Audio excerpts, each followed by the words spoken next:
Sebelum menonton video ini lebih baik subscribe dulu ya. Dan like dan share baik dulu. Nama beliau Tunku Haji Mustafa bin Haji Ahmad.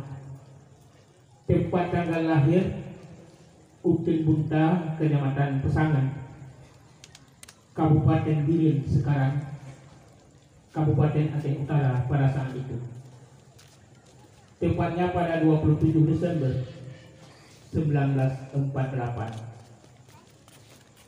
Kemudian ayahanda beliau bernama Tengku Haji Ahmad bin Abdul Manaf dan ibunda bernama Ummi Maimunah,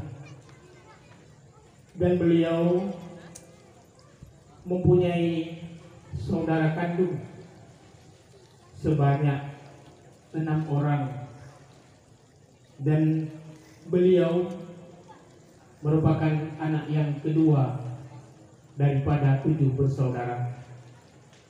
Yang pertama Tunku Muhammad Jafar bin Haji Ahmad, yang kedua Tunku Nurmalis bin Haji Ahmad, yang ketiga Mam Farisyah bin Haji Ahmad, yang keempat Nurbaiti bin Haji Ahmad, yang kelima Zawiyah binti Haji Ahmad, yang keenam Tunku Aisyah binti Haji Ahmad. Sedangkan keluarga almarhum, yaitu ummi kita bersama, bernama Hajjah Safiatuddin binti Tunku Abdul Wahab, dan anak-anak beliau sebanyak 8 orang. Yang pertama Tunku Haji Nuwalis bin Tunku Haji Mustafa sebagai walidi kita pada saat ini. Yang kedua Ukhti Rahmah binti Tunku Haji Mustafa. Yang ketiga Ukhti Marhamah binti Tunku Haji Mustafa. Yang keempat Tunku Muhammad Nazir bin Tunku Haji Mustafa. Yang kelima Tunku Baidarus bin Tunku Haji Mustafa. Yang keenam Ukhti Wardah binti Tunku Haji Mustafa. Yang ketujuh Ihsan Maulana bin Tunku Haji Mustafa. Yang terakhir Ukhti Maisarah binti Tunku Haji Mustafa. Kemudian saudara ayahanda yang seayah dengan ayahanda, yang pertama Tunku Yahya bin Haji Ahmad, yang kedua Tunku Muhammad Isa bin Haji Ahmad. Sedangkan pendidikan beliau di dalam pendidikan formalnya, yaitu sekolah rakyat atau SR pada waktu itu di Danau Merah, Kabupaten Biren, dan sekolah menengah Islam Muhammadiyah, Kabupaten Biren. Sedangkan pendidikan beliau di dalam bidang non formal, yaitu belajar di Dayah Madrasah Diniyah Islamiyah Gelanggang, Kabupaten Biren, di bawah asuhan Tunku Abdullah Gelanggang. Yang kedua Dayah Al-Madinatul Diniyah Bangladesh dari tahun 1964 sampai 1987 di bawah asuhan Abu Rohani yang bersama Tunku Haji Muhammad Amin atau disebut dengan Tumin Bangladesh. Kemudian selanjutnya mengenal sosok Abu Haji Mustafa Haji Ahmad, kehidupan dari tahun 1948 sampai 2020. Abu Haji Mustafa lahir pada tanggal 27 Desember 1948 di Desa Utin Bunta, Kecamatan Pesangan, Kabupaten Biren sekarang. Beliau adalah putra kedua dari 7 bersaudara pasangan Tengku Haji Ahmad bin Abdul Manaf dan Ummi Maimunah. Beliau tumbuh dalam didikan yang syarat dengan nilai-nilai keislaman, sehingga dalam dirinya tumbuh rasa cinta yang besar terhadap ilmu agama. Hal itu terlihat dari ketekunannya dalam belajar ilmu agama semenjak usia belia. Terlebih hal tersebut mendapat dukungan penuh dari orang tuanya serta lingkungan masyarakat yang agamais. Sehingga belajar ilmu agama adalah hal yang tidak terlepas dari keseharian sosok Abu Haji Mustafa dalam usianya yang sangat belia. Abu Haji Mustafa Haji Ahmad adalah sosok yang dikenal sangat tekun dan istiqamah dalam belajar. Beliau menempuh pendidikan dasar di Sekolah Rakyat Tanah Merah, kemudian melanjutkan jenjang pendidikan formalnya di Sekolah Menengah Islam Muhammadiyah Biren, seraya belajar ilmu agama di Dayak Madrasah Diniyah Islamiyah Gelanggang Kabupaten Biren. Namun beliau tidak menyelesaikan pendidikannya di sekolah tersebut. Setelah itu beliau pun melanjutkan pendidikan mencari ilmu agama di sebuah lembaga pendidikan Islam, yaitu Dayak Al-Madinatul Diniyah Babu Salam Blanglade yang dipimpin oleh Haji Muhammad Amin Mahmud atau Abu Tumin. Abu pun mulai belajar menimba ilmu agama di daerah tersebut sejak tahun 1964 sampai dengan 1987. Sosok yang tekun dan gigih semakin terasah tak kala beliau mendapati guru-guru yang luar biasa yang mampu menggembleng kepribadiannya untuk menjadi semakin bermutu. Di antara guru-guru beliau adalah Tengku Haji Ramli bin Syekh Yusuf yang merupakan putra dari perintis Dayak ini yang dasarnya Dayak Darul Muhafadzah atau cikal bakal Dayak Madinatul Diniyah Darul Huda Kampung Palu Gading. Juga beliau belajar pada Abu Haji Abdul Manan Blangjun yang saat ini Abu Abdul Manan menjabat sebagai ketua MPU Aceh Utara. Dan juga beliau sempat menimba ilmu pada gurunya Abi Ilyas Arun dan guru-guru lainnya. Seiring dengan berjalan waktu, beliau pun menjadi sosok yang berilmu pengetahuan dengan sikap tegas, kritis dan gigih, serta memiliki semangat yang tinggi dalam mengajari ilmu agama. Hal itu pun menjadi pertimbangan sehingga beliau dipercayakan untuk menjadi pimpinan di Dayak Putri Al-Madinatul Diniyah Babu Salam Blanglade, Kecamatan Jumpa. Rutinitas beliau selain mengabdi di Dayak Madinatul Diniyah Babu Salam, beliau juga aktif mengajar di Dayak Madrasah Diniyah Islamiyah Gelanggang Biren. Bermodalkan sepeda, beliau berangkat dari Blanglade untuk mengajar ke Gelanggang. Bahkan tidak jarang beliau ada kesempatan meneruskan perjalanannya ke Dayak Tanah Merah untuk belajar pada Abu Tanah Merah. Keuletan dan kegigihan beliau dalam belajar dan mengajar kembali mengantarkan beliau untuk dipercaya oleh gurunya Abu Tumin untuk menjabat sebagai Ketua Umum Dayak Al-Madinatul Diniyah Darul Huda Blanglade. Pada tahun 1985, beliau menunaikan ibadah haji yang pertama bersama ayahandanya Tengku Haji Ahmad bin Abdul Manaf. Selama 6 bulan beliau menetap di Mekah, juga memanfaatkan waktu untuk belajar langsung dengan ulama-ulama tanah air yang telah lama menetap di Mekah, di antaranya Syekh Yasin Al-Fadani. Tahun 1990. Selain mempunyai kemampuan memahami kitab yang sangat baik, beliau juga mempunyai kemampuan orasi yang sangat menarik, sehingga beliau kerap kali diundang untuk berceramah di berbagai daerah dalam provinsi Aceh. Beliau dikenal sebagai dai yang berani, cerdas dan kritis dalam setiap ceramahnya. Kemampuan beliau dalam menguraikan setiap perkara yang syubhat, meluruskan ajaran dan pemahaman yang bertentangan dengan ahlu sunnah wal jamaah menjadi ciri khas yang tidak terlepaskan daripada sosok Abu Mustafa Haji Ahmad. Beliau juga memiliki postur badan yang tegap dan atletis di masa muda karena menyukai olahraga badminton, serta warna kulit yang kemerah-merahan khas seperti orang barat. Hal itulah yang membuat beliau di masa mudanya akrab dengan panggilan Tengku Putih. Bahkan sapaan tersebut terus melekat bagi sebagian masyarakat Aceh dengan tetap menggelari beliau di masa tua dengan sapaan Abu Putih. Beliau memiliki saudara kandung yang alim, yaitu almarhum Tunku Muhammad Jafar bin Ahmad. Beliau adalah pengasuh Dayah Madrasah Diniyah Islamiyah Putri dan Dayah Istiqamatuddin Birin setelah Abu Tunam. Almarhumah Tengku Nurmalis Haji Ahmad. Beliau belajar hingga menjadi tenaga pengajar di Dayah Danau Merah. Kemudian pindah ke Dayah Darul Huda Lung Angin, Kecamatan Langkahan, Aceh Utara. Dan yang ketiga, Tengku Aisyah Haji Ahmad. Beliau saat ini memimpin sebuah lembaga pendidikan agama atau Dayah di Kampung Lam Lumpu, Pekanbadak, Kabupaten Aceh Besar.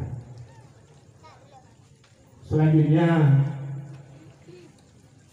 perjuangan tokoh Dewantara untuk meminang Abu Haji Mustafa bin Haji Ahmad pada tahun 1985 Masehi. Tokoh masyarakat Kampung Palurale terlebih dulu berkunjung dan memohon izin kepada Abu Tumin untuk memberikan seorang pemimpin untuk mengasuh sebuah lembaga pendidikan Islam yang berada di Palurale ini. Pilihan para tokoh tersebut tertuju pada sosok Abu Haji Mustafa bin Haji Ahmad. Abu Tumin pun mengabulkan keinginan tersebut seraya memberikan sejumlah persyaratan-persyaratan, yaitu untuk membawa aparat pemerintahan, dalam hal ini Mustika dan tokoh masyarakat, untuk dapat menghadap Abu Haji Muhammad Amin Mahmud atau Abu Tumin.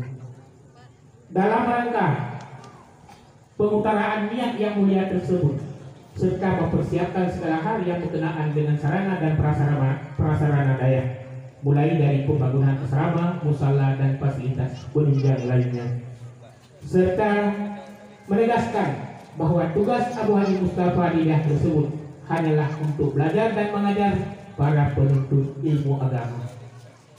Maka kiprah Abu Haji Mustafa bin Haji Ahmad di Darul Huda mulai tahun 1987 adalah tahun perdana Abu almarhum Allah yarham memulai debutnya di tempat baru, yaitu Dayah Madinatul Diniyah Darul Huda Kampung Palurale saat ini. Tentunya harapan yang dibebankan adalah mampu membawa kebaikan dan melakukan berbagai gebrakan untuk memajukan pendidikan di Dayah Madinatul Diniyah Darul Huda Kampung Palurale. Pada awal kiprah beliau di Dayah ini, beliau membawa ikut sertakan bersamanya dari Blak-Blade 29 orang, terdiri dari 7 tenaga pengajar, 7 tenaga pengajar, dan 22 peserta didik. Adapun nama-nama tenaga pengajar pertama di Dayah ini, yang pertama adalah Abi Zainal Abidin atau Tengku Zek Simpakulu. Yang kedua Tengku Martu Kinisam. Yang ketiga Tengku Sulaiman Barat Lanyan. Yang keempat Tengku Sulaiman Udege. Yang kelima Abu Idris Tambun Baru. Yang keenam Tengku Haji Manawar Khalil dari Kandang. Yang ketujuh Tengku Sirajuddin dari Blancur. Kehadiran mereka sangat membantu peranan Abu dalam memajukan pendidikan Dayah, sehingga Darul Huda mampu berkembang dalam waktu yang relatif singkat, serta mulai dilirik oleh pecinta ilmu agama dari berbagai daerah di Aceh.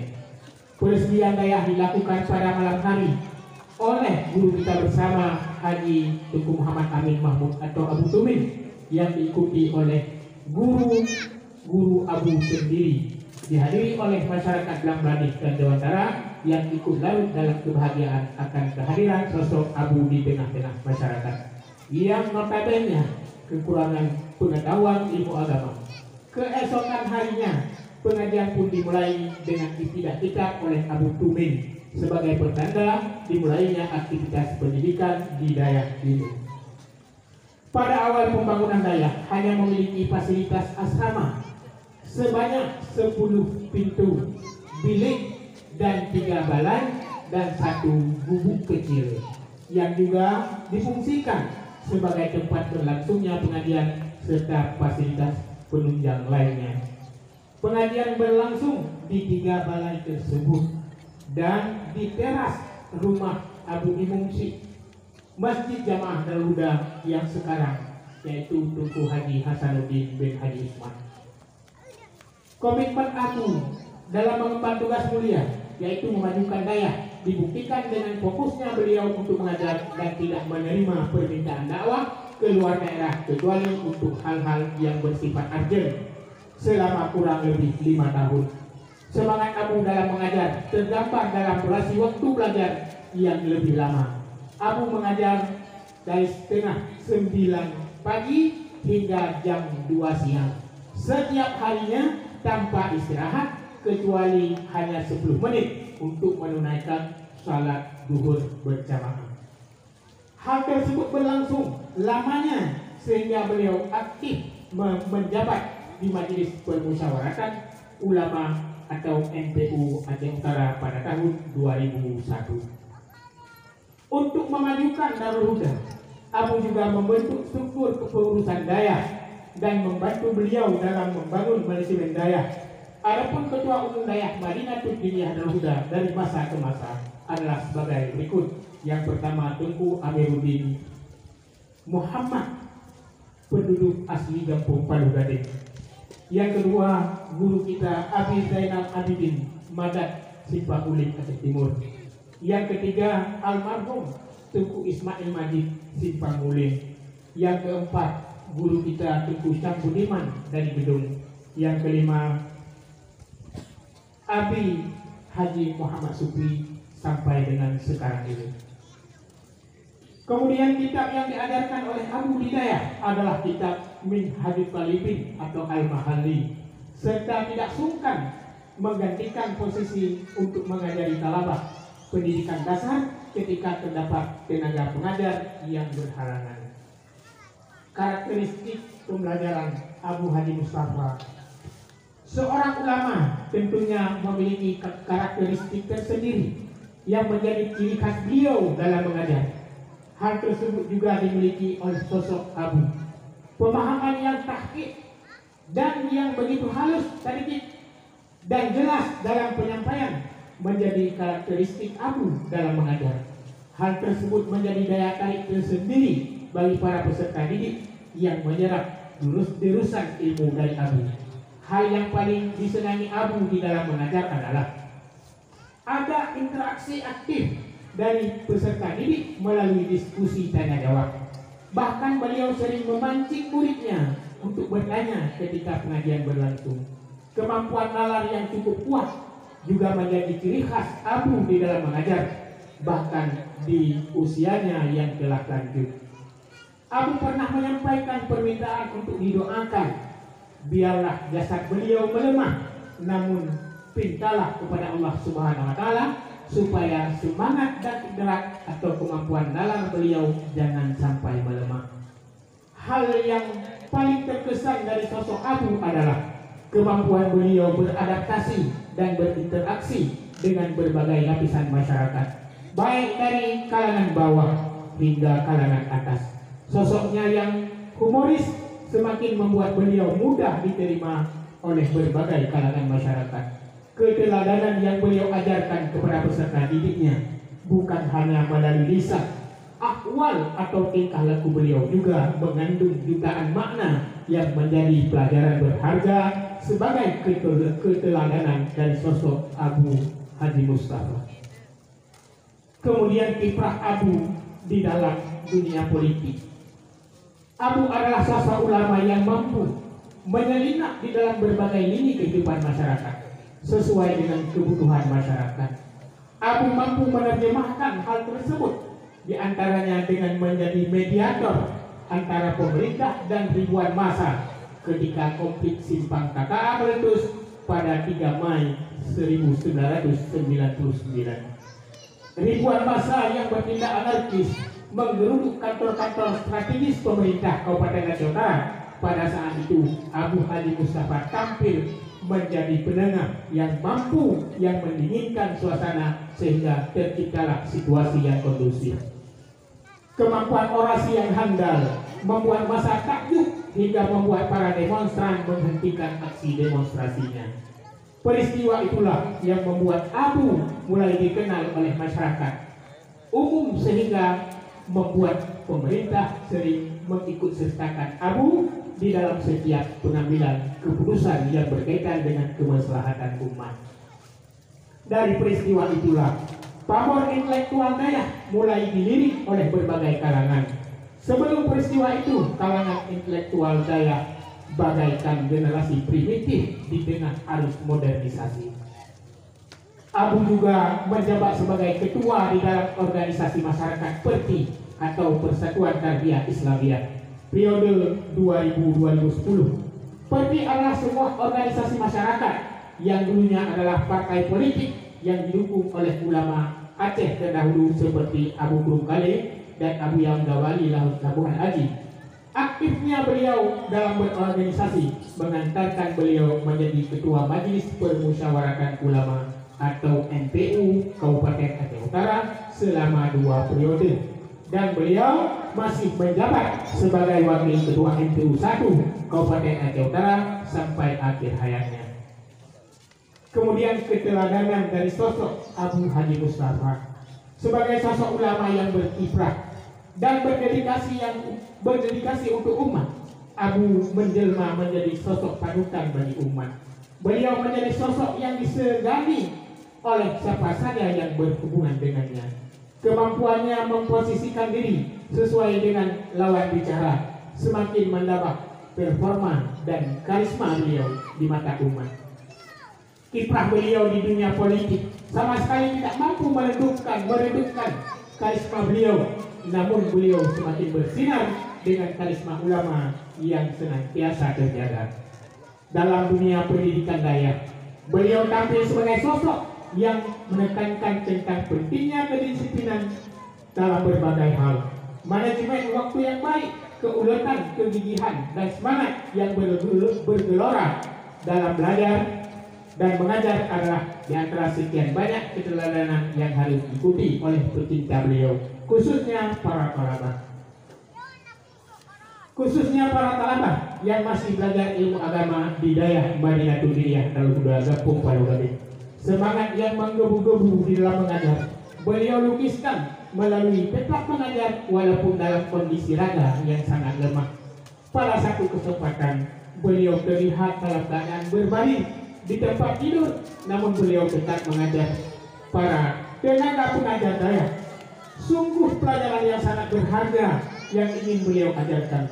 Seolah-olah beliau ingin mengatakan, jasadmu boleh lelah, ragamu boleh lemah, namun gairahmu dalam belajar mengajar tidak pernah goyah.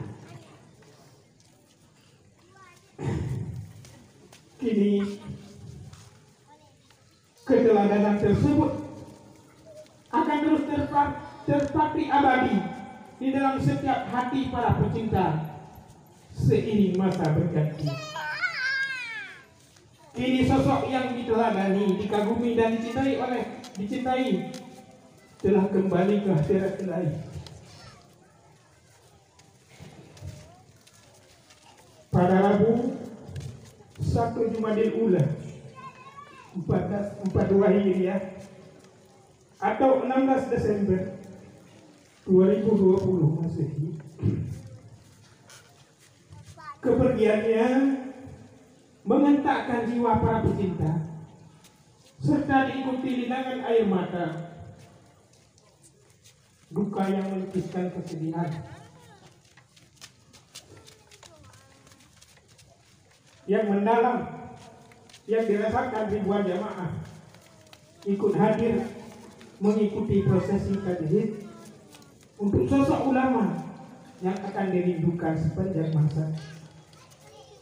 Berita duka untuk para pecinta, namun berita bahagia untuk dirinya, karena kematian adalah satu-satunya jalan untuk bertemu dengan Rabbnya.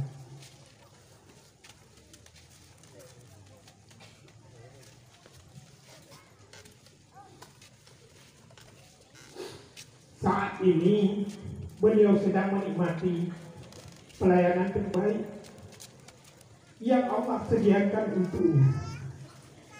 Kembalinya Abu ke hadiratnya seolah menyiratkan bahwa sudah saatnya kau kembali kepadaku, dan aku ridha kepadamu sebagai umatku, dan engkau pun ridha bahwa aku sebagai Tuhanmu.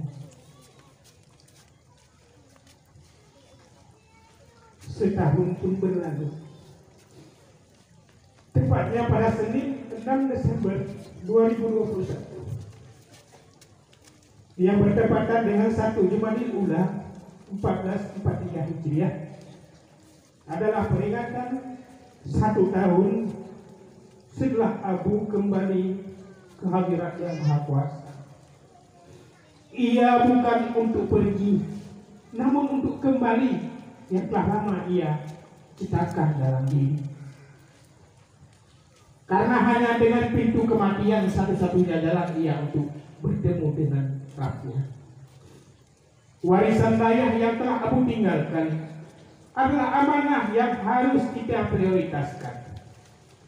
Jasad Abu memang bersisa dengan pecinta, namun cinta dan patuh kepadanya membuat restu Abu senantiasa bersama pecintanya. Selamat memperingati Hul. Yang pertama, Allah yarham Abu Haji Mustafa Haji Ahmad, sang pewaris Anbiya di bumi Dewantara. Jasadnya boleh pergi, namun cahaya ilmunya senantiasa abadi. Pesan dan makalah Abu, pesan yang disampaikan Abu kepada murid-muridnya semasa hidupnya lebih menekan untuk senantiasa tidak pernah meninggalkan aktivitas belajar dan mengajar dalam keadaan apapun. Di antara pesan utama Abu adalah sebagai berikut. Pesan kepada alumni Dayak Madinatul Diniyah Darul Huda Kampung Palu Gada. Yang pertama, ilmu yang kana dipilih Allah Ta'ala wajib ta'amai dan tawarif kepada umat. Ilmu yang telah diberikan Allah Ta'ala dititipkan kepada kita. Yang pertama wajib kita amalkan. Yang kedua kita wariskan ilmu tersebut kepada umat. Yang kedua, restu Abu akan senantiasa menyertai apabila alumni tidak meninggalkan aktivitas belajar mengajar usai kembali ke kampung halaman. Yang ketiga, alumni Dayak harus senantiasa menjaga hubungan silaturahmi antara sesama alumni. Hal itulah yang mendasari terbentuknya Hamdah, Himpunan Alumni Dayak Darul Huda Kampung Palu Gada. Kemudian hubungan alumni dengan Dayak harus senantiasa terjalin harmonis tanpa ada jarak yang menghalangi. Ini butir-butir pesan Abu kepada alumni. Kemudian butir-butir pesan Abu kepada Dewan Guru. Hana idin long untuk wa gampong sebelum nesumubut. Tidak ada izin dari Abu untuk pulang sebelum kita mengajar di Dayak ini. Yang kedua, wadah didik talabah beda anggap lagi anik berawat ada tapah dan tadut mendungnya karena sayang. Pada saat kita mendidik para talabah dan tawalid, anggaplah itu kita mendidik anak sendiri. Kalaupun kita pukul, kalaupun kita marah, itu hanya saja demi karena kita sayang kepada mereka. Selanjutnya, aktivitas belajar mengajar harus senantiasa berjalan walau bagaimanapun keadaannya. Dan yang keempat, jalankan peraturan Dayak yang berlaku dengan penuh tanggung jawab dan dedikasi yang tinggi sebagai bentuk pengabdian dan bakti kepada Dayak. Hal tersebut turut melatar belakangi lahirnya slogan DMDH Sabilam Hate Sampo Anmati. Pesan Abu selanjutnya kepada talabah dan tawalid Dayak Madinatul Diniyah Darul Huda. Tapi tudi hana lelun baik buat semua buat. Abu berpesan apabila satu saat Abu tidak ada lagi di depan kita, kita jangan malas untuk belajar dan juga mengajar. Yang kedua, doa dan restu Abu akan senantiasa menyertai selama Parabah dan Tawalik patuh dan taat pada perkataan Abu dan aturan Dayak. Kemudian yang ketiga, jaga sikap dan nama baik Dayak dalam situasi apapun, karena identitas Dayak melekat pada diri Parabah dan Tawalik. Yang terakhir, pesan Abu baik nepu buat yang hana galak lon takut drone handruh lam doa lun. Nyan pesan Abu sebelum Abu meninggalkan kitanya bersama. Hadirin tuku-tuku sekalian, di atas segala manakib yang telah kami uraikan tersebut, bila ada kejanggalan, kekurangan dan sebagainya, dapat kita perbaiki untuk selanjutnya dan untuk masa yang akan datang.